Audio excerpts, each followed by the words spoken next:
This is Ultra Runner. Welcome back to the channel. Today I've got a review for you guys.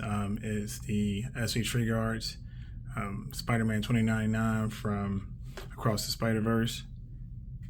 And I must say, I've been waiting a long time for a Spider-Man 2099. Got him standing right here with this cape on. This will be the last time this cape will ever be on him because this will be going into the box because not a huge fan of it. And it's a big solid piece of plastic and it just pegs into the back here. And then I'll zoom in a little bit here. And then you just peg in that little shape there. Goes back in here.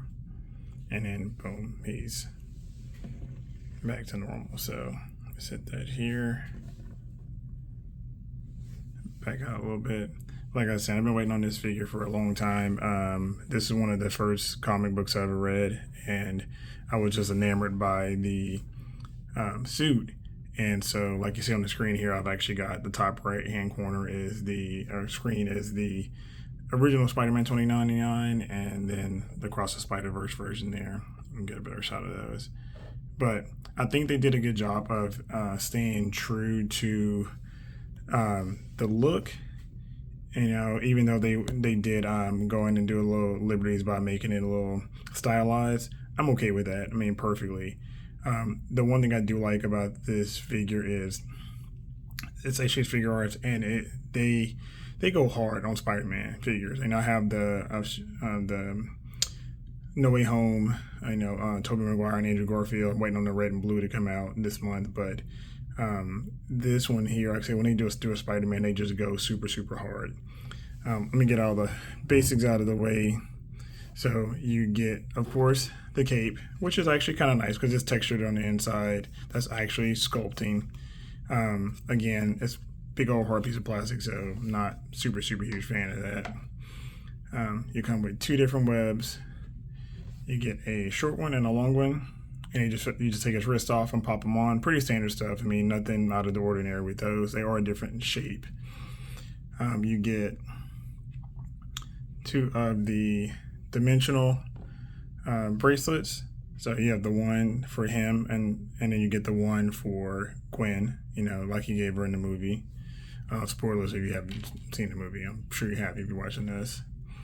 You get the two fisted hands that he comes with. You get two splayed out hands, which are sculpted very well, and the paint is on. It's pretty amazing too. And then you get two of the crawling hands, and this is like I'm imagining this is when he was climbing the transport, chasing Miles. So that's what they look like, claws out and all. So very cool in themselves. And then lastly, you get the unmasked head sculpt, which for me, this is probably the only miss. Granted, I never really posed mine with the mask sculpt on, with the unmasked sculpt, but the thing is, it looks like him, but he was pretty angry the entire movie. And then if they would have even given us maybe that vampire head, or look when he had had his teeth out about to kill Vulture. That would have been way better than this, but it is what it is. Like I said, I won't pose mine that way anyway. So, but just I say real quick, this, he's got, great articulation. He can look up fairly easily. He looks down, very well. Now the neck is a little long looking, but I think just in the right pose is not a big deal. Plus, animated wise, he did look a little kind of awkward. So, as you can see here, big buff top, small legs. The whole skipping the leg day gym thing. One thing a lot of people were asking about was the spikes. They do not come off. They are not detachable. That's a miss too because these weren't always out. So that would have been great if you could detach these and reattach them, but maybe there was an issue with quality control around that piece and sculpting it might have been easier or cheaper or something like that. There are some people that are doing this deal where they pop his bottom out, and so he can bend over better. I haven't made the mod on mine. As you can see, that's just the stock dumbbell joint. But, for those that want to do that, I guess to get more range, I'll see how it works. I mean, if it's something that's super, okay, now I can't get it back in. Let me do this off camera. There we go. And so some free people here are doing that. There's also the one in the top here. I won't take that one off, but I think there's the one in the chest too that allows them to have more crunching. Because you can see here, it gets to a point where he doesn't crunch super well. So for Spider-Man, that's not a lot of crunch forward. But there is a mod to do that. He's got bicep swivel, of course. He's ball joints, wrist going the direction you want. He's got the he's got the butt flaps, which is they insist on doing their Spider-Mans. But I tell you what, I do like the fact that it covers it up, and on him, it's not as obvious like it is on some of the other figures where the it's just out in your face. So because his suit is so textured and so detailed, it just kind of slips through the cracks. Double knees, got your great ankle pivot, and then you got toe joint as well. I mean, again, like I say, when SHF hits the Spider-Man, they kill him. A lot of for the imports I haven't picked up a Mayfix yet. I'm actually looking to do one of those just so I can have a comparison. But just from what I've seen with paint jobs and longevity, especially if you like the Iron Spider. I mean, check out D Amazing's videos and those. But like the Iron Spider by Mayfix just looked really bad after like 6 or 7 months. The paint started looking bad, whereas SHF's not an issue at all. I do want to bring in, since he is an animated character, I wanted to bring in a few figures that were animated and some that weren't. So let me back this out a bit.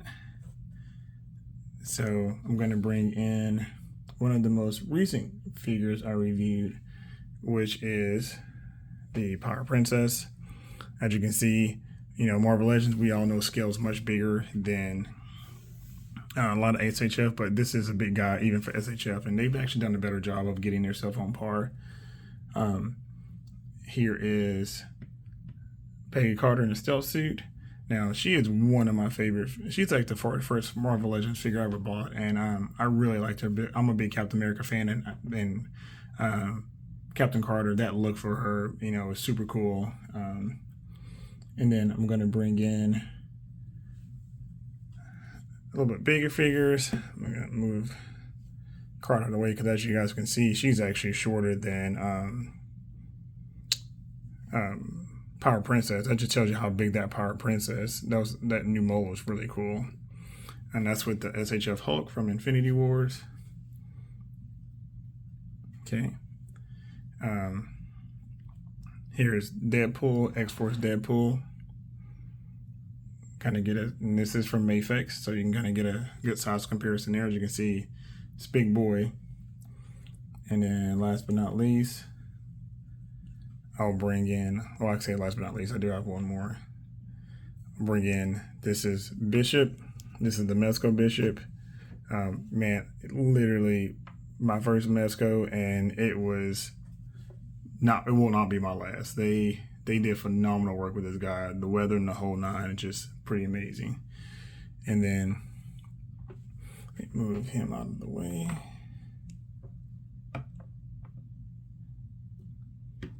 And I'll bring Hulk back in. And for my final one, I'm going to bring in easily my number one figure that I own out of everything I own, including my Hot Toys Falcon,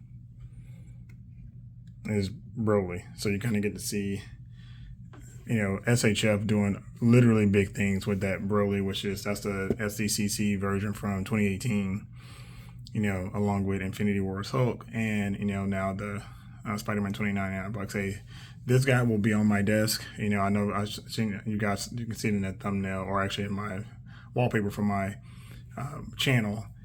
I'll have to update that with 2099 on there, but that guy will be on my desk. This is easily my favorite Spider-Man I've ever wanted to own so far, and it's definitely desk worthy. So, and plus I'm going to do a new desk tour because I have done some modifications to my desk.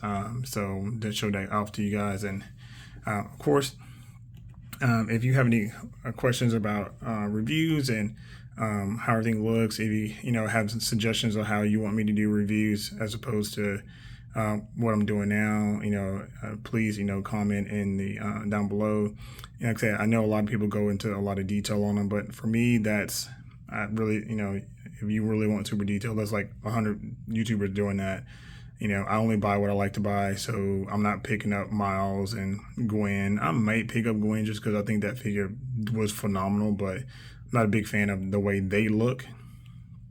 And I don't pick up what I like, but I'll pick up. I know I have Hot Toys, I have SHF, I have Figuarts, Mayfex, I've got Mezco, I've got Bandai Movie Realization, I've got you name it. So I don't have a particular line that I have to have. So, and I'm not a completionist on anything other than Boba Fett figure. So I will be picking up a new Boba Fett that I found that I've been wanting to get. So stay tuned for that. But of course, we also have the giveaway. So please check out that video. When we hit 500 subs, we'll be giving away the Collaborative Ring World Mando. Again, this is a figure I don't own. This is one I just picked up. You saw my unboxing or my haul video. You can see that I got that one in, and I'm going to give it away before I even open my own, before I even buy one for myself. So check it out. And of course, like, subscribe, comment, and we'll see you guys next time. Later.